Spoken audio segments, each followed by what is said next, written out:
Okay.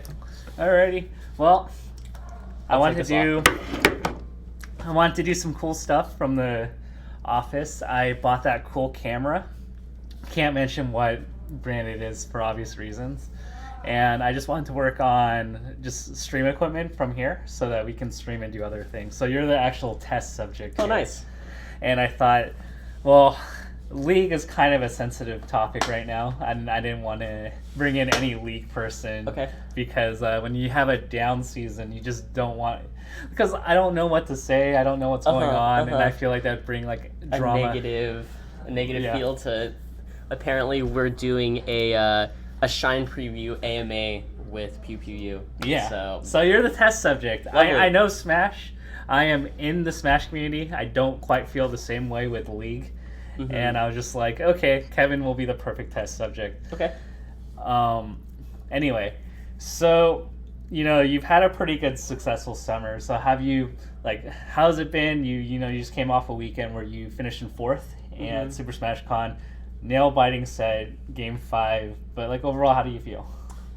I feel very good about performances as of late.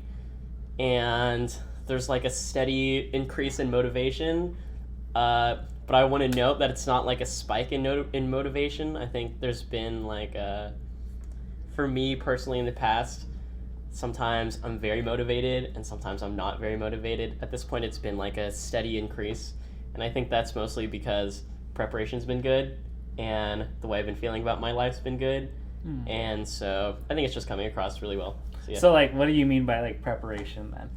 I think I just have a more structured plan of the way I go about my competition. So I think in the past I'd always been a freestyler, and so these days it's a lot more putting in the hours and putting in quality hours and trying to just put my energy in the right places. Okay. I think there's an old school version of getting good at Melee, and I think I've moved past that. I think the old school version of getting good at Melee is grind from 8 p.m. till 4 a.m. against the best people possible, and that's not really how I do it these days. It's more so, what am I bad at? How do I fix it? What are my priorities? Let's make a game plan. So yeah. Are you talking to other players? I remember you guys had you, yes, La Luna and Zane had this little Marth and Rishi. And Rishi, yeah. Yes. So they are my Smash confidants these days. I say confidant because we talk about our weaknesses in addition to our desires. So we all have our own personal weaknesses as players. Things that we don't necessarily want to tell the world, but we're okay with, this closed space between the four of us.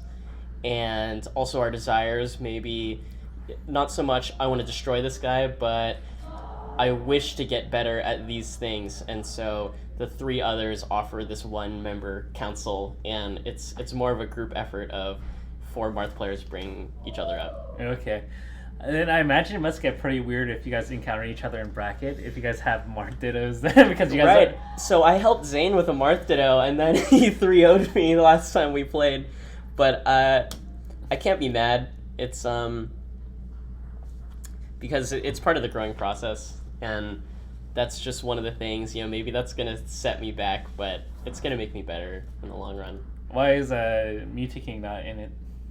He's never expressed any interest. And I also don't trust him, so... Okay. You feel like he's gonna get all the secrets and go hey, Plub, this is what... Yes. Okay. Yes. That's totally fair. Yeah, I also don't really trust his word. He's kind of a Sith, and he deals in absolutes. And, so, yeah. So, it's kind of funny because you guys had this secret Marth Discord conversation, but you guys all almost lost to Army this past Yes, and in fact, if I had lost to Army, I know for a fact Mutaking would have lost to Army as well. So I had to be the one to stop the bleeding. Well, there could have been an alternate universe where Army's top 3. Yeah.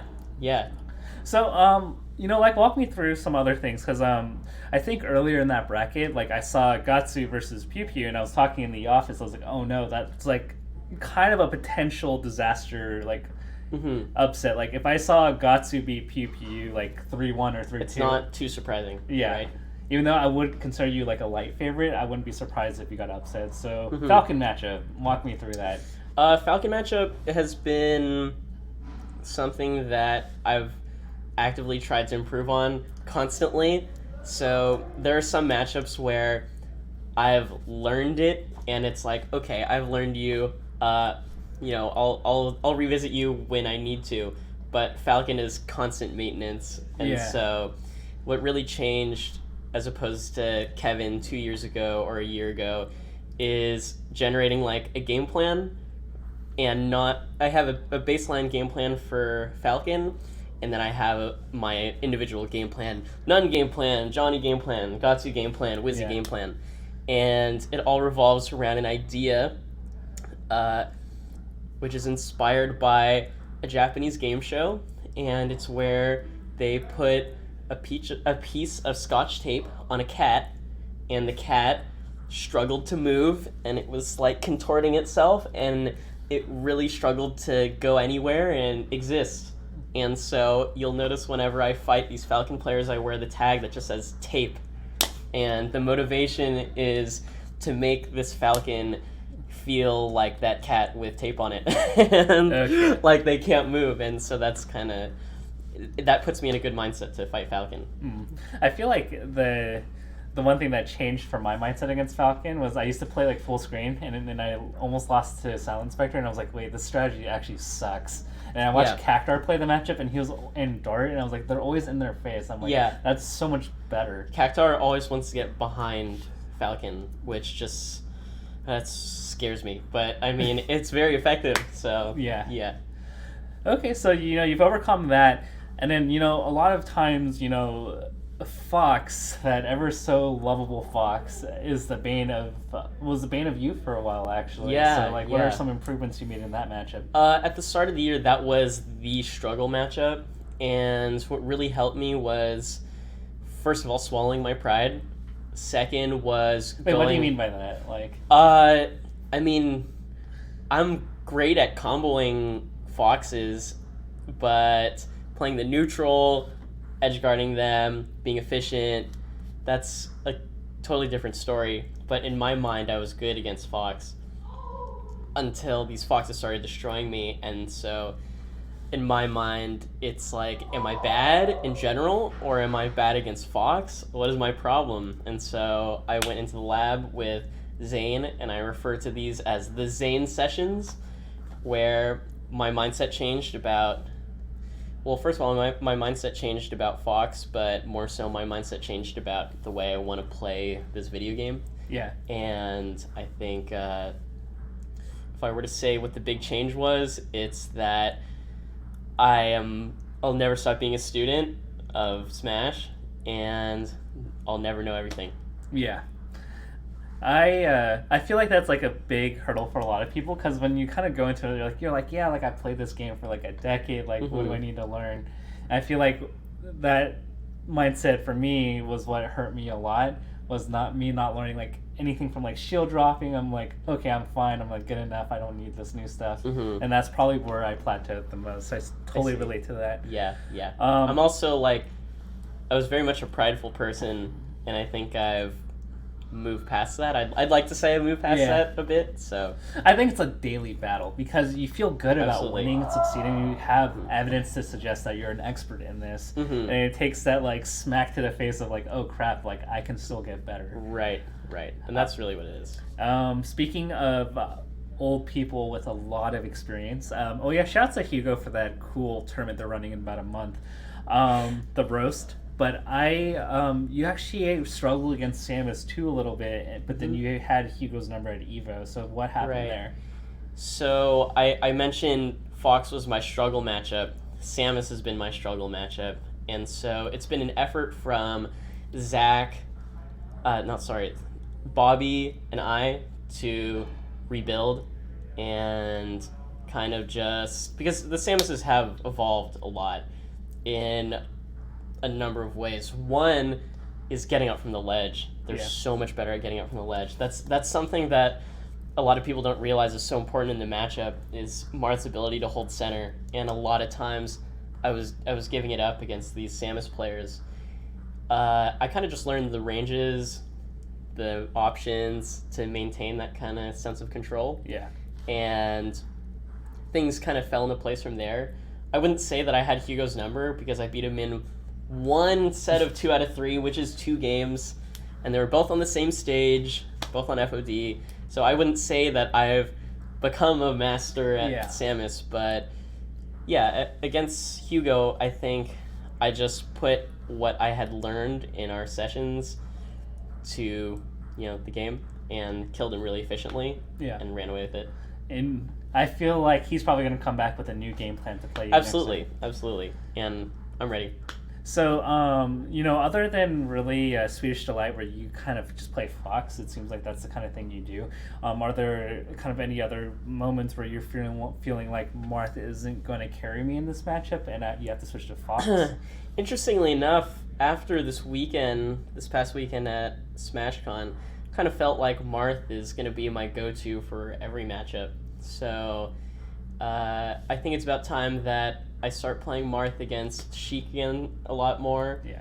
And for maybe specific situations, I still play Fox, such as Swedish, because I think he's not very good against Fox, even though he beat Armada's Fox and he beat my Fox in the same tournament. Yeah. But that is my opinion.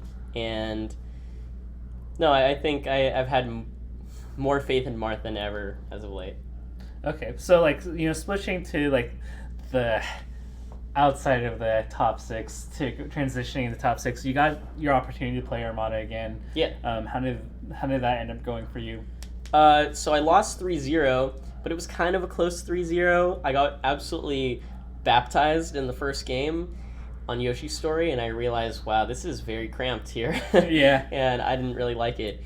But in the next few games, I found my footing, and I felt I gave him a good battle, but, fell short. But I feel good about it, ultimately. I just feel like it's one of those things where Armada, skill tests you and how clean you are. And it's every little mistake, adds up against him. Yes. It feels that Armada hits me 5 times harder than I hit him.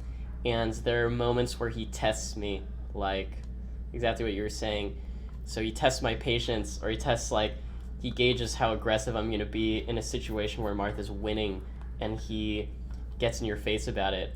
And he's really good at gambling when he needs to, and really, really good at holding it when he needs to. Yeah. So he just has such a great understanding of the flow of that matchup, and he makes all the other Marths look like in my opinion, every Marth thinks Marth wins. Yeah. And every Peach thinks Marth wins.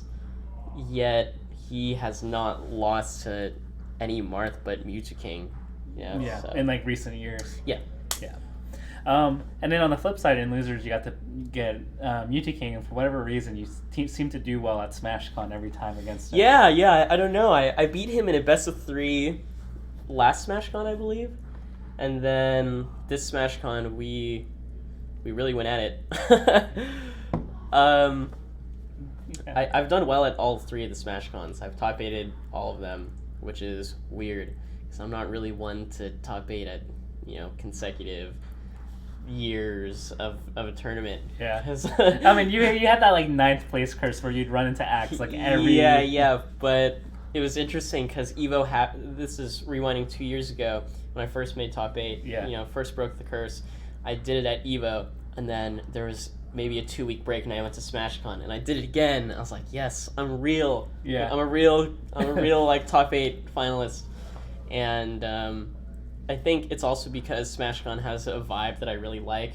Yeah. SmashCon's always been my favorite tournament of the year. So, yeah. Awesome. But the cool thing that really stuck out to me was that game 1 was, I was like, as a CLG. So I watched it, and we're actually watching on my stream. I'm like, oh, these are really good things. And then I get to the last stock, and I'm quiet. I'm just like I'm really about to watch myself do this right now. And then it happens, and I'm just so upset. Oh my god. I don't know if you people in the stream remember this. I hope no one remembers it, but I had a big lead. I had him off stage as Zelda 3 times. He made it back with the same recovery 3 times. And I went off stage to clean up a kill, missed my forward air, went for a sweet spot, and he held the ledge. And I lost a game that was extremely winnable. Yeah. So, yeah. So did you just feel like you did everything wrong? And In the moment, no. Yeah. And then when I rewatch, I'm like, I did everything wrong. But no, that day I was great. I was strong. Like mentally, I was so strong. And as soon as that happened, as soon as I threw that game away, it was out of my mind. So I mean, you ended up winning, I think, the next game, and you guys kept going back and forth. Yeah, we traded games from there on, and then he edged me out in the 5th game. Yeah, pretty convincingly. Yeah, FD rough. I thought I could win, but there was a really crucial swing where I rushed getting up from the ledge against Jason, and I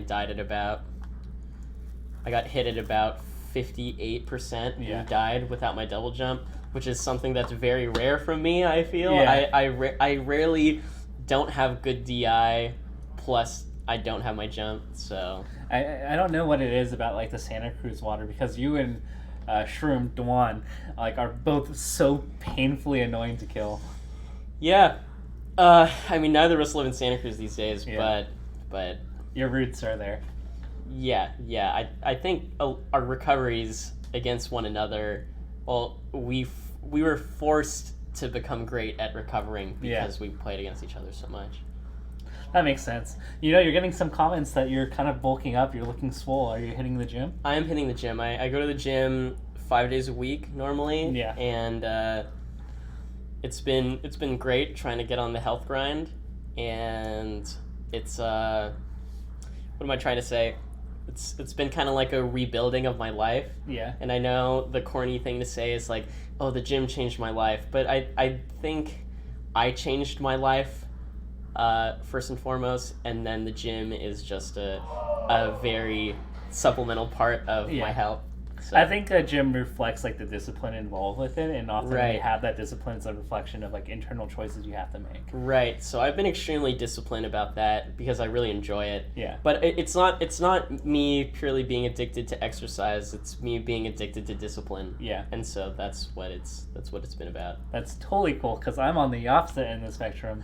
Hey, you just got married. Yeah. You deserve a break. So gonna get back on the swing of things. Gained a little weight. You can see my gut.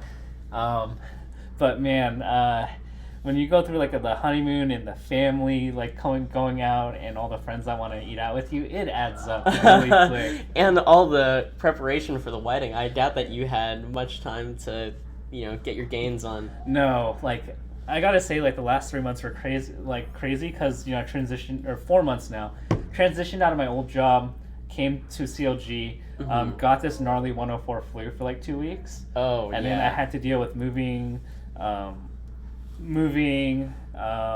getting furniture, the wedding, honeymoon. It was just a lot of transition, and on top of like just learning what it is that I do at CLG. So I see. It was a really big transition time for me. But I'm going to transition this to more of an exciting time for you because I looked this up right before we actually chatted.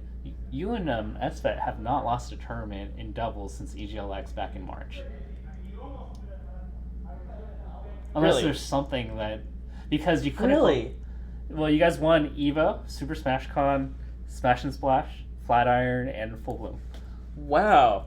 That is 4 or 5 tournaments in a row? That's 5 tournaments, and CEO, I believe you guys had that airplane fiasco. Yeah, so we couldn't enter. Yeah. Wow. I did not know that. Yeah. I try not to pay attention to trends like that. Yeah. Not because I'm superstitious, but I don't think I need to know that. Because that might affect your game. Well, maybe not. I just don't... I hate telling these days I hate telling myself that I'm doing a good job. I just think a good job is the discipline. Yeah. And not necessarily the result. That's kind of been my change in mindset lately. Ah, you passed the test. I'm just kidding. Anyway. But thoughts on that? I don't know what to say. I mean, we're playing well, and we're putting our mind to it, and yeah. Are you guys even like practicing doubles like before events, or are you guys kind of just winging it at the event itself? We are not physically practicing, but we are preparing for our opponents. So, namely, we prepare for the brothers, and then based on who's going to be at the tournament, we mentally prepare or we write our notes down with Bobby and stuff like that. Something that I know we need to go into the lab for is Falco and teams. We struggle against that Falco. close call with Drug Such a close call. It's closer than it needed to be, and that's all I have to say about it. Definitely. You don't want to let out the trade secrets. Yeah. It's pretty interesting because I always think that, like, and this was the struggle I had with Mango when coaching him, was like, do we have to use 2 characters? So do you feel like the prep will be a lot harder if you had like a tournament with, let's say, you guys, you team Plup, let's say like Mango plus really good player and the brothers? Are we like, talking in terms of teams? Like if there was like a teams tournament where it had all of them plus let's toss in Hungry Box and Shootout on top of that. So I think what we would do is we go through.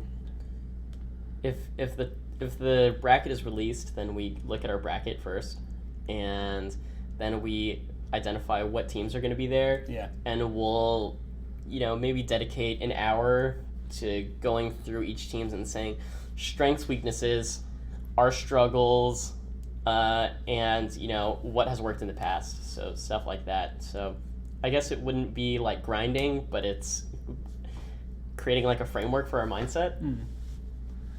Okay, that makes a lot more sense. But do you feel like it's like been a little bit more easy for you guys that now it's just like the brothers and then there's like a huge like teardrop in terms of like players? Yeah, for the most part, right? Like, yeah, I think so. And then it's I think it's what's also like pretty cool. Like I always bring this up, but like it seems like longer sets don't phase you guys as much as it used to. Like against the brothers, like you guys can play like 8 to 10 games and it doesn't seem to phase you. So like how did that end up changing for you guys? I'm thinking about how I want to say this without revealing anything. Okay. So I'm just speaking to broad terms because prior to this, just to add context for people watching, like I'm not yelling in like these tournaments in like 2014 to 2016. Like you guys would take a 2-1 lead, and then I'd be like, please don't go to game 5 because if it goes to game 5, they're gonna claw lose. It back. Yeah. They grind us out. Yeah, we've just become more resilient, and I think a good thing is having a baseline game plan, and we just have more form. Okay. So, yeah. Okay, so pretty much you guys have more go-tos, and like you guys aren't scrambling for like ideas. Yes. Okay. Yes. Cool. And so when things are going really wrong, so in my eyes against the brothers, when things go wrong is when we can't stop Adam from jumping over us. He's leapfrogging over us, going on the platform. Somehow he's the fastest player ever on a platform. He's even faster than Plup in teams when he's on a platform. I don't know how he does it, and that's a big problem. And the other big issue is when Andreas is hitting like a truck, because that sucks. That sucks when Android is really like going he wins like us. a minor exchange that leads into like a 4-tilt fair, and he's like running around dash attacking. Yeah, it's mostly when he can find strong hits and we can't punish him for it. Yeah. So that's when it sucks. I think that team is harder when Android is hitting hard rather than Armada. I think Armada is like a baseline, even though he like explodes out the gate sometimes. We kind of understand how he operates, but Andreas, when he's playing hot, oh man, it's a struggle. Yeah, because like he can play like a top 50 player ish, which is probably where he is, and sometimes he can play like a top 10 player, and you're like wondering like what the heck, where the heck is this guy coming from? And sometimes you're just like, wow, this is like a better Mewtwo that synergizes with Armada. He's so much better than Mewtwo in teams. Yeah. In my opinion, he's so much better. That's totally fair. Sorry, Jason. We're putting you on blast. Echo Fox. Does Echo Fox have another Smash Melee player? I don't think they do. Well, anyway, I'm trying to think of any other thoughts. Oh, Shine this weekend. When are you leaving for that? Thursday morning, I believe, and I'm leaving SoCal Wednesday night, so I have not had a weekend in my bed, but that's okay. It doesn't bother me. And then, do you know your bracket or like? I actually haven't looked at my bracket yet. I really should do that, huh? No, I don't know yet. Okay, that's cool. I was like, it was like a total 50-50 for me to go because I think content wanted me to go to just like take snap photos of you guys and do like meme kind of things. But I don't think I'm going. So this is the first Shine I'm not going to, which makes me kind of sad. I love getting a lobster roll there. It's okay. Maybe it's better for your diet. Yeah. I know I'm gonna eat too many lobster rolls. Yeah. So. I got like a low key funny story. So last year I was on C9 and like food options around Shine aren't very good. You either have the lobster, you either have 7-Eleven vendor food or lobster bar rolls. Food as or well. Bar like lobster, like expensive bar food, Yeah. right? And so like I'm like Mango, like we literally don't have a place to eat, and because like everything closed. And I was just like, okay, we're just gonna go to this restaurant, and then like I was like, I hope I get away with this, and then C9 was like, hey, like you gotta stop expensing so much like food or like that kind of high caliber food. So Mango and I got in trouble after that because we were eating like lobster rolls and stuff, but there wasn't really much of a choice in options. Yeah, it's such a bougie area that it's hard to find like something that's just agreeable for the wallet. Were you in the Yotel? No, thank God. No, I don't. No. And this year we're in the Renaissance, I believe. Okay. So it's like a little bit of a walk. Yeah, that's fine. I really like Boston. So. And then you and SPAT are gonna try to keep your streak going, right? Yeah, definitely. Awesome. Well, do you have any goals in particular for Shine in terms of singles? I want to make top 8, and my goal once I make top 8 is not a placement goal, but I was telling Coach last time that not me, by the way. Oh yeah, no, sorry. I was telling Bobby last time that once I made top 8, there are a lot of times when I make top 8 and it feels like a new tournament and it feels foreign. And at SmashCon, I finally felt like it's mine. Like I can be a part of this. Like I belong here, and I just want to go the distance. And so I just want to make top 8, and I want to feel comfortable in my own skin. And I want to. I'm not gonna say one of my goals is to play well, because I think to make a goal to play well is silly. I think you need to make a goal to feel good and make a goal to just be focused, and that's really what it's all about. And then we'll find other players to assassinate HBox and Armada in brackets so that you Well, hopefully I can be the assassin for HBox. I really want another shot at him because I got washed at EVO, so we'll see about it. What do you gotta say? He's good. He's really good. Yeah. I actually love him, dude. Yeah. So, of course people they're not going to see where I'm coming from, and I don't want to explain anything about why I love Hungrybox, and I'll let you guys just witch hunt me, and that's fine. But I respect him so much. And I had a little bit of a talk on the side with him. He's just taking a break from Twitter right now. So for people who are wondering where he is, he just decided to take a break off of kind of more of the outside-facing social media. So for people that were wondering, you guys should also stop harassing him on Twitter. I know it gives you lots of Twitter impressions, but you guys should really ease off and let this human exist. So you guys need to grow up. I think our audience is pretty good. At least whoever's. I feel like we have a pretty wholesome chat here. That's good. I was mostly talking about the crazy Twitter man children. Yeah. It's kind of crazy, but it's its own commentary. I feel like, I'm just gonna leave it at that. Yeah. All right. Do you have any other shout-outs while we're here? Shout-outs to friends, family, loved ones.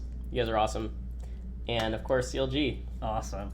Well, it was good having you here. Thanks for being the first experimental test stream. Yeah. We're pretty cool.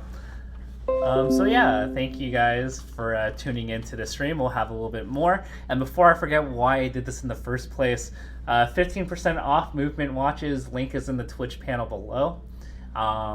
We have a discount code for watches, so thank you, Movement, for sponsoring this stream. I got to get one of those.